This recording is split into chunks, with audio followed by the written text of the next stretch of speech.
Okay, hello everybody, Sean here, and what I'm going to be talking about in this video is infographics.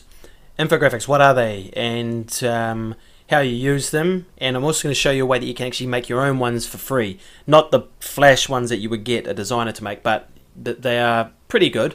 And it's using a service called Infogram, which is a free service that connects to, you can use it to connect to your social media platforms like Twitter, or Facebook or Pinterest, and you can also embed your infographics directly on, say, a WordPress blog or on your website or in an email or something like that. So infographics are basically, you know, a new way of presenting information to your viewers or your readers that isn't boring, dare I say it, where, you know, the traditional way of showing the information in pie charts or, you know, graphs or even a spreadsheet, you know, it's just data and information and numbers that's just thrown at someone. It can be quite boring. So with infographics, someone obviously sat down and thought, man, this information is really boring, it really sucks, let's make it cool. So they thought, how can we make it cool? And they came up with infographics. So if we look at this is a website I've come to, and it's called Cool Infographics. So obviously someone is like, where are all these cool infographics? Well, they're here at Cool Infographics. So this one here, which is on Ruby on Rails, which is kind of like a web kind of language sort of thing. I think it's to do with the internet.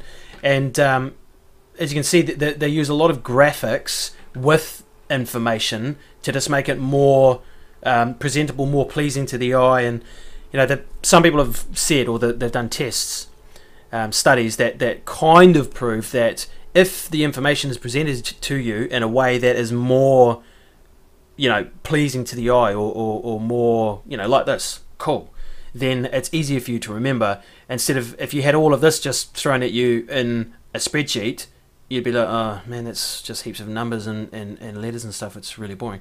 Whereas this, you know, it's all laid out nicely, and it's you know, designed well, and you can go over it you know, at a steady pace and kind of take it all in. You know, it's easier to remember, and it just looks cool, you know.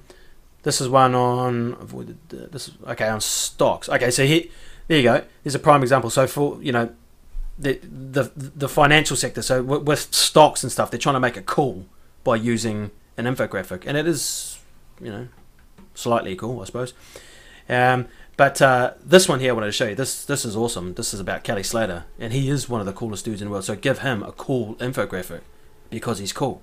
So, you know, it shows you all of these different areas to do with information, because infographics typically you'll have, you know, it'll be about a subject, and then they'll break down that subject into different areas to just give you mainly the kind of key points about it. You know, you'll often find with social media, there's a lot of infographics in the social media kind of stratosphere that talk about, you know, for example, you know, comparing Pinterest to the growth of Facebook and Twitter and so on, or vice versa. You know, it'll show, but it'll always be about one subject with different areas broken down in it. So, oh, I don't know that. See, Kelly's won more titles than the next three best surfers combined. That's, man, he's next level, eh? That's awesome. In 11 countries and 6 continents. Wow. Okay, see, and this is one of these really long infographics that goes on and on and on. And it's Kelly's performed music with recording and us whoever clicked it. Whoa, that's awesome. I don't know that. Look, he's a GAT player. He's cool. He really is cool. So he does deserve this. But okay, so there it ends there. So that's a really long infographic. Some, you know, a lot of infographics are long like that because they've got a lot of information to pack in. But you imagine all that information on a spreadsheet, it'd just be, you know, really quite boring. And getting a infographic like this, you know, you definitely have to have this designed by a graphic designer. This wouldn't be something that you can throw together with Infogram like I'm about to show. I mean, you might be able to, but it'd be a bit of a stretch. You'd have to basically compile all of these images into graphics and then pull them into it. But, you know, you could do it. It would just be a little bit more work. So you'd be better off getting a graphic designer to do that. But that's not the point of what I'm about to show you anyway. So if you go over, we'll go over here to Infogram, so infogr.am, Infogram, and just so this is their website here, and as you can see down here, it says they've got amazing pre-designed template, themes. So like you could just, all you have to do is update all of this information, and you can move everything around, like drag and drop, and position and stuff like that. So, you know, for showing information like, you know, populations, or, you know, the growth of sectors and stuff like that, this is really awesome. And look at, you know, they've got all these. This is just some of the themes that they've got, and they've got more coming, obviously, as they grow. So, you basically, yeah, come to this website and then click the Start Now. Then you can either register and create an account with Infogram, or you can just sign in with Facebook or Twitter. And I find it's easy, just sign in with Facebook, and when you do that, it will ask you to, you know, okay the app, as it always does when you log in with Facebook. It'll ask you to add the app to your Facebook account, and then click OK. And this is your dashboard, or your home screen of your Infogram account. So you can create a new infographic, you can create a new chart, or you can go to your library, and there's a store which is coming soon, which I assume will just have more themes, more templates and stuff like that. So you would just click on new infographic to create one. I'm just going to go to my library because I've already created one. Here is one I created earlier. And pardon my crew, I just threw this together just to use as an example. So you can see up here I've got a graphic of myself here, and then I've got some text or a headline here: Sean to become the next most awesomest dude ever in the world of all time. Again, it's just for example.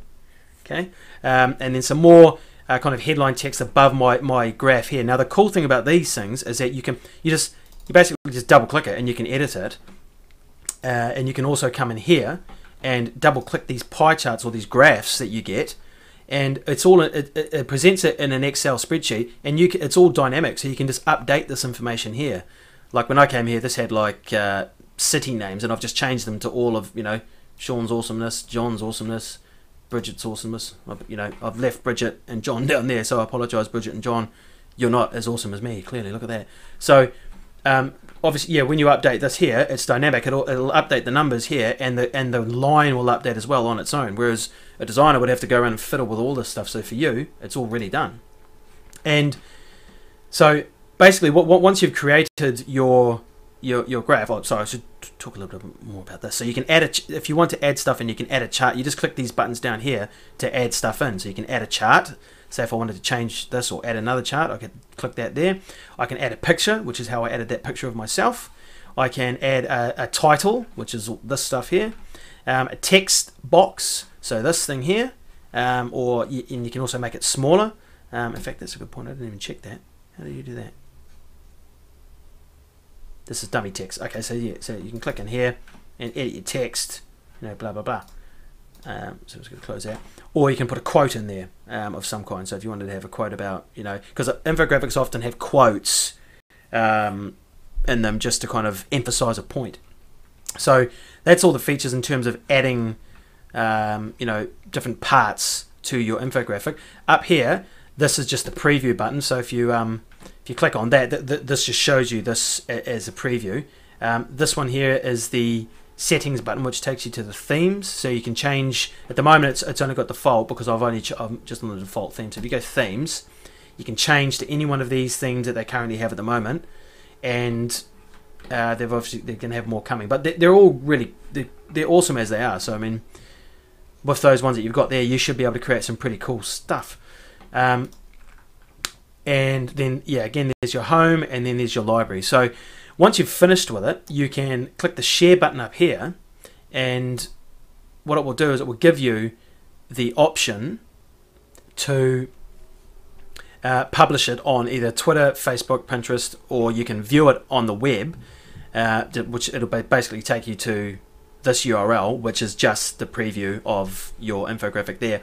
Or you can also embed it. So if I want to, say for example, copy that, I can come over to my blog, and I can say, what are we going to do? Call this Infogram test.